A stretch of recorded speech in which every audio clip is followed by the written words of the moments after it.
Hello and welcome to Rajya Sabha Television. You're watching The Big Picture with me, Frank Razam Pereira. India, the world's third largest crude oil importer, has an existing storage capacity of 5.3 million tons at Visakhapatnam, Mangaluru and Paadoor, built at an investment of $600 million in the first phase. This is operational and can support 9.5 days of net imports. In addition, the government has approved the construction of an additional 6.5 million tons of strategic crude oil reserves. Strategic crude oil reserves, which are typically state-funded and meant to tackle emergency situations, allow a country to tide over short-term supply disruptions. International Energy Agency members maintain emergency oil reserves equivalent to at least 90 days of net imports. India will have oil reserves equivalent to at least 87 days of net imports once the $1.6 billion second phase of Indian Strategic Petroleum Reserves, which aims to add 12 days of crude storage, is operational. These facilities together will help support 22 days of India's crude oil requirements. Indian refiners also maintain about 65 days of crude storage, taking the total tally to 87 days. On this edition of The Big Picture, we will analyze India's strategic oil reserves and energy security. Joining me on the program today are Tarun Kapoor, Secretary, Ministry of Petroleum and Natural Gas; Narendra Taneja, Energy Expert; and Surojit Gupta, Senior Editor of the Times of India. Thank you to all my guests for joining me on this edition of The Big Picture. All right, Mr. Kapoor, let me start the program with you first. Let's first try and understand and analyze what is the state of India's strategic oil reserves. So thank you very much. Now, as you just mentioned, we have this storage capacity available with us. And recently, we've been able to fill up these caverns, and we've been able to buy the crude at a price which was at the lowest. The average price at which we bought this crude is coming to around $21. Now the price has again gone up. It's again moving between, say, $32, $33, sometimes even going higher than that. And then, as you also mentioned, that we also have some storage capacity with our refineries. That capacity has also been filled up. Our oil companies have been able to buy some oil which is on the high seas, because some storage is possible in the ships also, in between when the price had really gone down. So a lot of countries were trying to buy oil and store, so the shipping costs had also gone up. But now in the last few days, again, it's come down slightly. We were also looking at options of getting some storage on rent in other countries. We are still working on it. But then there are other costs associated, because if you put oil in some cavern, you have to pump it in, then you have to pump it out, and then you have to transport it. So then all that has to be taken into account. So if we try to store oil for long durations, sometimes the cost can go higher than the price increase which we expect during this period. So all that has to be considered. Our oil companies are working on it, and we are looking at various options. But right now, what we needed to do was to fill up whatever storage we had, which we've done. And I think as far as that is concerned, we are quite okay now. Okay, all right. Narendra Taneja, so why is it important for us to have strategic oil reserves? And for a country like India, what would you say would be ideal? Well, I think the first question we need to ask is, oil is storage for what? Why do we need to store, go for storage? I mean, if we are thinking of storage because sometime when the prices are low, as we have seen the last few weeks, then we can store. And if that is the idea, I don't think that's a very sustainable idea. You don't get you get such opportunity when the oil prices are as low as we have seen maybe once in 20 years, once in 30 years. So, making an investment of the kind of size that you talked about in your introduction, I think that is not really very good economy. The question is, for a country of India's size and geographical parking, we need storage because we happen to be the largest, emerging economy, which is most vulnerable when it comes to oil security, securing oil. That's our challenge. In 1971, during the Bangladesh war, two major companies, they refused to sell oil to India because we were not on the side of the United States. And they were kind of given this directive, all right, don't sell oil to India, in order to put pressure on India. So kind of, position we enjoy geopolitically, economically, and the kind of role we look upon when it comes to future for India, I think it's important that we are, to the extent possible, we are secure in terms of oil supply into India. Right now, we are importing roughly 86%, and according to OPEC and number of other independent organizations, our dependence on imported oil will touch 90, almost 90% very soon in the coming 10 years or so. So, and India is still largely, broadly speaking, an oil economy. So, therefore, I think we need storage for number one, so that in the event of a situation that we are attacked, or there are kind of some military tension in the Indian Ocean, because most of all our oil comes by by sea. It's important that we are secure. So we make some facilities on land in India, let's say, for which is enough for us to meet the requirement, let's say, of 45 days when it comes to our Indian Armed Forces, Indian Railways, Indian Aviation, and so on and so forth. Basically, the essentials, we maintain that. At the same time, that we have got oil assets overseas, with ships owned by either Indian entities or India under flag, so that we can bring that. So on the one hand, I think we should be going more aggressively building these facilities in India for storage, make sure that we have this capacity for at least 45 days. But at the same time, when the prices are as low as they are today, we should be aggressively hunting for oil assets overseas and buy them. And those will be our oil, but geographically located in other places. But that's perfectly open. That's what China has done. You see, I think we should be going by presently. I think the best opportunity we have is now, and it will remain the next 3 months, when we should be going aggressively overseas and acquire oil asset and treat that oil, which would still be underground, as Indian asset.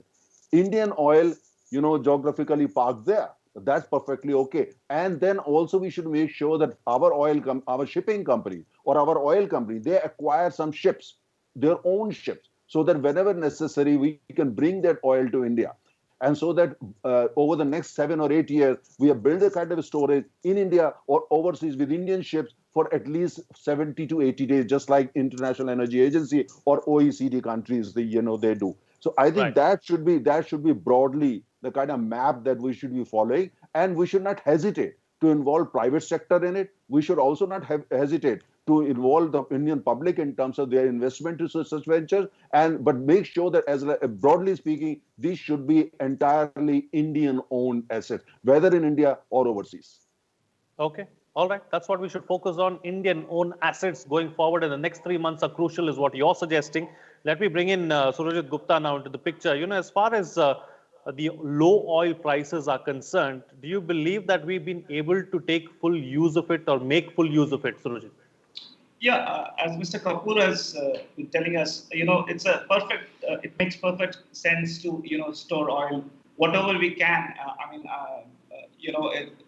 It's about 20% of our annual needs. If you look at countries like Australia, they are also thinking in terms of storing oil in the US. Mr. Taneja talks about Indian-owned oil assets. I don't think this is the right time to, because every economy, and an economy like India, is grappling with several issues. You have to take care of the needs of the economy. Yes, India has been able to take advantage of the low oil prices. It has helped us in our maintaining the deficit at reasonable levels, and demand is expected to be low for the next 1 or 2 years. So it makes perfect sense to build such reserves, store oil wherever we can, but it's expensive business. But also, in say 6 months' time or 1 year's time, you should also explore where you can get, where you can have strategic or investments, Indian-owned assets. But it's not going to be easy. Okay. It's not going to be easy to do any of this, is what the panelists are suggesting, or is what Surajit is suggesting. So 2 points of views coming through, Mr. Kapoor. One saying that we should be, we should be go-getters, go and hunt for some oil assets abroad. The other saying that, it might not be viable at this point in time. What are your thoughts?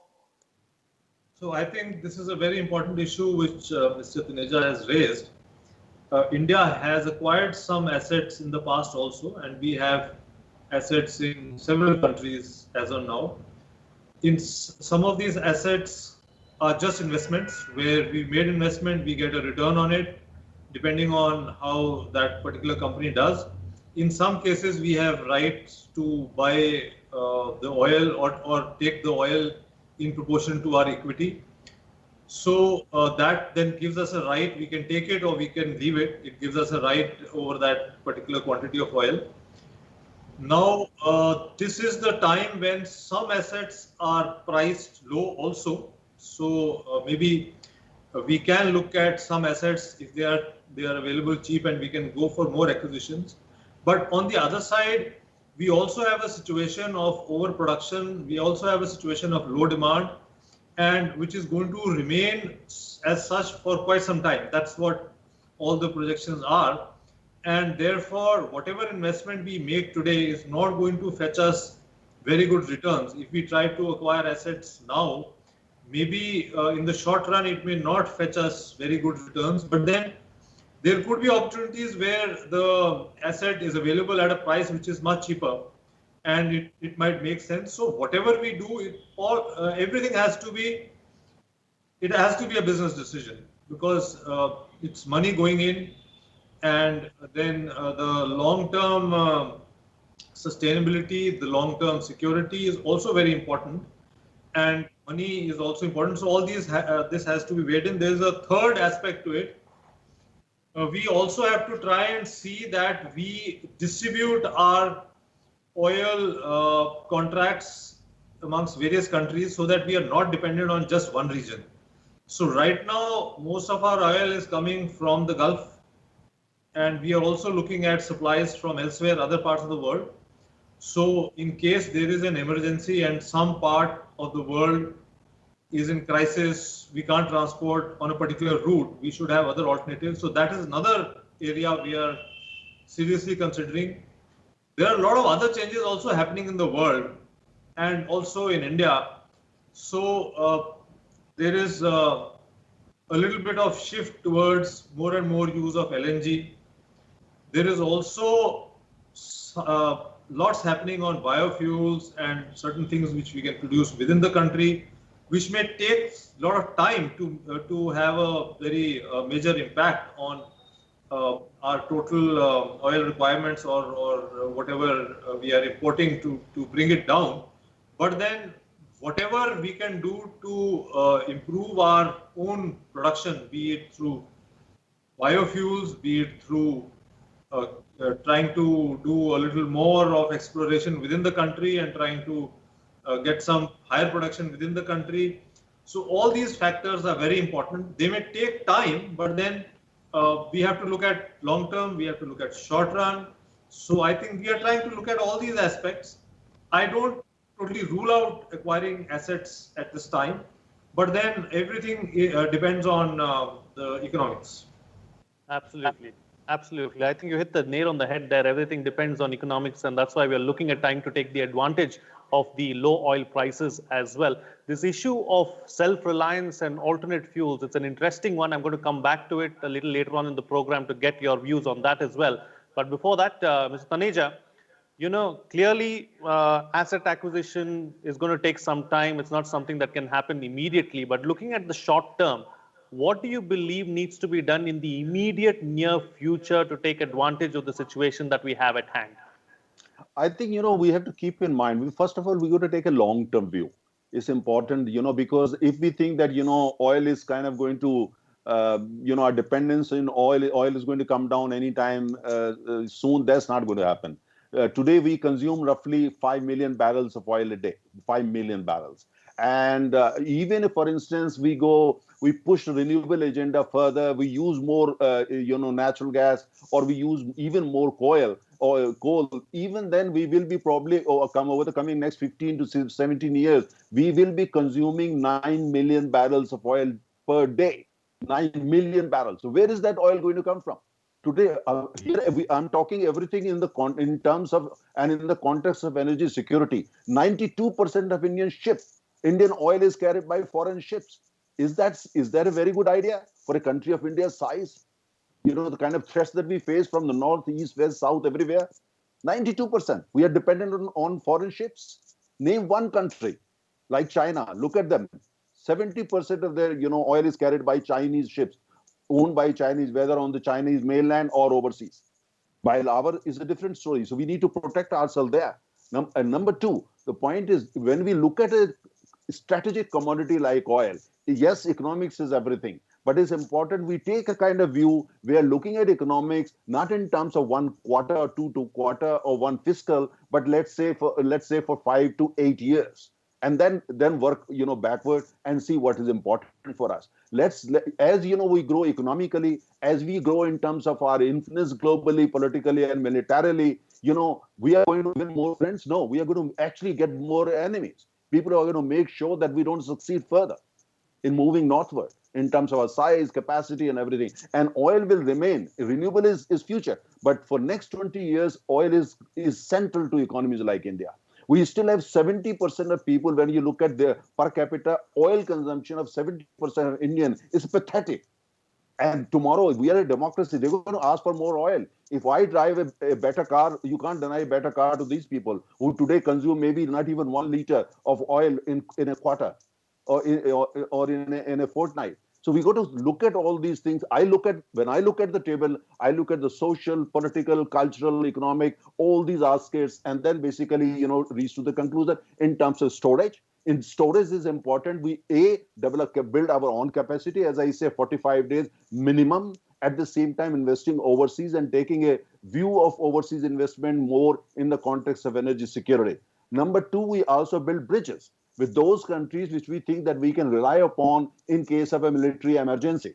Countries like, for instance, the countries we perceive as friends, for instance, Japan, of Australia in the Indian Ocean area, or the United States, and so on and so forth. But that's how we got to look at it. We can't really pick up one thread and say, all right, when it comes to our oil storage and in the context of energy security, that's the thread we need to follow. There is a multiple kind of things that we need to follow. It's a rainbow approach we will need to follow. But keep in mind, renewable is the future. But for next 20 years, we need more oil. And when it comes to gas also, our dependence on our dependence on imported natural gas is close to 50%, is only going to go up, as we move in the direction of, gas-based economy.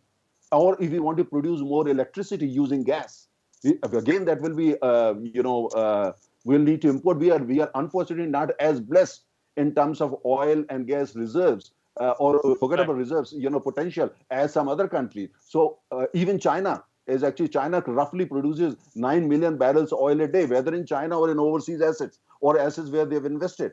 So we got to, look at this thing very carefully, think strategically. Yes, economics is. I was saying that it's important to play this role. There are areas where the government would need to play a role, and government should be looking at economics, but government should not be looking at economics of energy security and oil storage and acquiring oil and gas assets overseas the same way, for instance, a company would do. Government should be looking at it more strategically, and looking at oil and gas assets especially in friendly geographies like in Africa or in Latin America or Russia, in other places where we have some good relations, and use that also, and build bridges. At the same time, the last point I want to make is important that we use our good relations with countries like Iran, countries like Saudi Arabia, Iraq, and Kuwait, and persuade these countries to come and invest in India, invest in oil storage, for instance. Invest in upstream assets, invest in deep water and ultra deep water in terms of exploration production. So there are many ways to look at these things. Ideas to build this interdependence and bridges and make sure that we are absolutely secure when it comes to oil security for our economy. Okay, all right. All right, Mr. Kapoor, I know you have to be elsewhere, but bear with me for just 5 more minutes. I'm going to come back to you for another reaction. Let me get a reaction in from Surojit first. Surojit Gupta, as far as challenges are concerned, what do you believe are the biggest challenges for our energy security needs or in securing our energy security? I mean, it needs a lot of investment. So we are talking about economics, we are talking about money.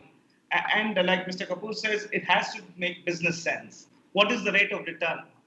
So all these factors will have to be taken. Even if we involve our private sector, they'll look at what is the rate of return. So all these challenges will remain. But let me add one point. The post-COVID world will be very different from what we are seeing now. there will be a shift to other forms of energy, renewable, electric. So I think we should not close our options on those. And I think work will go on in diversifying our energy basket. Okay, all right. Taking the discussion forward now, so Mr. Kapoor, is there anything else that is being planned? You spoke about biofuels. Maybe using biofuels as a complete alternative to fossil fuels is not possible anytime soon. But what about maybe mixing the two and trying to be far more self-reliant? Because that seems to be the flavor of the season, and we need to move forward in that particular direction. Maybe the use of ethanol, and so on and so forth. Yeah, before that, I'll just yeah, would like to say that while the economic part I stressed on is very important, but in this last strategic reserve filling which we've done, the caverns, government has put in the money, where we didn't bother about the returns or anything, because that is strategic. So we do look at the strategic part, and also look at the commercial part. But then the strategic part also has a commercial angle. So there's a limit to what government can invest without looking for returns. So that's why we have to balance this. Now coming to biofuels and bio CNG and all the other domestic attempts which we can make. Now this is an area where the scope is huge.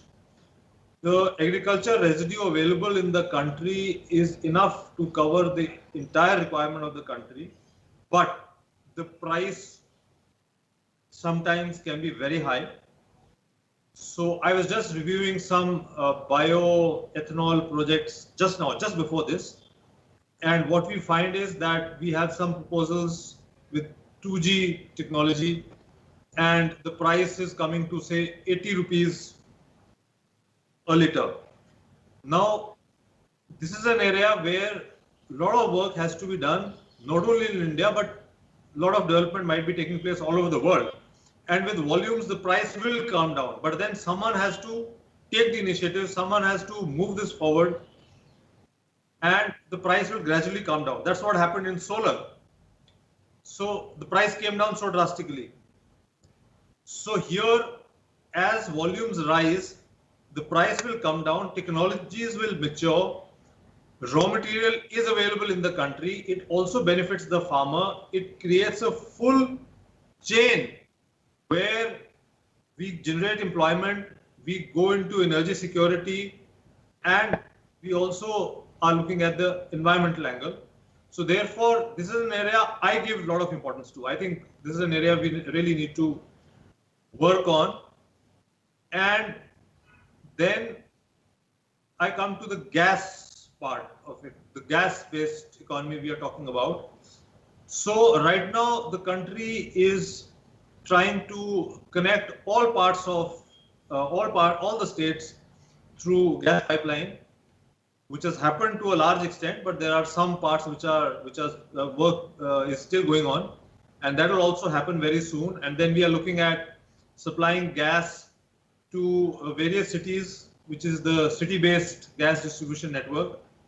So that is another big area where a lot of work is happening. And I think in the next 3-4 years, the whole scenario might change. The gas usage in the country, which is currently at 6.3% of the primary energy mix in the country, and the target is to go to 15%. The world is at 24%. So we should be able to move ahead on that also, and that fuel is a little cleaner. The import dependence is a little lower there currently. Currently, we are able to produce larger quantities within the country, and I think we have reserves. If we really go aggressive on that, then there might be a good chance of finding more gas within India. It is cleaner also. So therefore, a shift towards bio, a shift towards gas is the way forward. That's what I think. And talking about the way forward, yeah, go ahead, Mr. Taneja. You wanted to add something, Yeah, and also this will be, and add in your concluding remarks also, because I'll have to wind up the program soon. You see, very quickly, you see, first post-COVID-19, a role of conventional energy, that's oil and gas, is only going to grow because the COVID-19 has delivered a bit of a setback to renewables in terms of economics, in terms of so many other things. So as you know, and all economies would like to recover faster. So if you want to recover faster, go back to your normal kind of GDP growth rate, you go for conventional energy because there is tested, is available. So you will see India consuming more oil and other economies also consuming more oil than before. So I think, and they will bounce back very fast in terms of their consumption and demand for oil and all that. China is already back to pre-COVID-19. We are also getting very close to it, not 80%, but we are getting very close to it. And I think 3-4 months, you will see we'll be consuming almost like 90% of what we were doing, let's say, before COVID-19. So we have to be realistic. A role of ethanol in India's energy mix is going to be very, very limited due to the constraints. We would like to be more, but I think we have to look at realistically. I mean, ethanol industry is lobbying very hard, but we have to. The role of ethanol is going to be restricted. Also, natural gas. Right now, natural gas is roughly 7% of India's total energy mix. I mean, it's going to go up gradually to 15% over coming years. We need to push it even harder. So the point I'm trying to drive home is this: that we need more Indian economy. We need more oil. We need more natural gas. We need more renewables, and we need more atomic energy. We have to look at the picture holistically, and then we work out our strategy in terms of storage and investment and everything very carefully. Also, when we talk of energy security, don't we talk about solar energy? Solar is emerging as a big boy on the energy table. Fantastic. But 80% of equipment we are using for solar being imported. So what kind of energy security we are talking about? I mean, instead of importing oil, we import solar equipment. So there again, we need to invest and make sure that actually over a period of time, we become a net exporter of solar equipment. So I think we need to look at things, from all directions and then work out. But conventional energy is, as far as India is concerned, mainly oil is going to be central for our economy, and we need to focus a lot more on oil because oil is going to play a crucial role for the coming 15 years as far as our economy is concerned. All right. And Sunil Gupta, close the show for us with your concluding remarks. Well, I totally agree with that. Oil is going to be, a key factor for the energy, requirements of a country like India. Our economy will recover to levels that we have seen 7 to 8% growth. So that will be mostly powered by, oil. But yes, one will have to look at alternative sources of energy, electric, renewables. They may be costly now, but we have to involve everybody, the private sector, the innovators, to bring down the cost of technology. And as you are saying, it's all about self-reliant. So let's have some self-reliant technologies that can bring down the cost. Okay, all right. On that note, then I'll have to call it a wrap on this edition of The Big Picture. Thank you to all my guests for joining me on the program and putting things into perspective for us. What's coming out of this discussion is that renewables is no doubt the future, but oil is going to be central for our economy and our energy requirements over at least the next 2 decades. So we have to do everything that we possibly can to try and secure our energy needs. We have to look for assets abroad, and we also have to explore new avenues, is what the panelists are suggesting. With that, it's a wrap. See you again next time.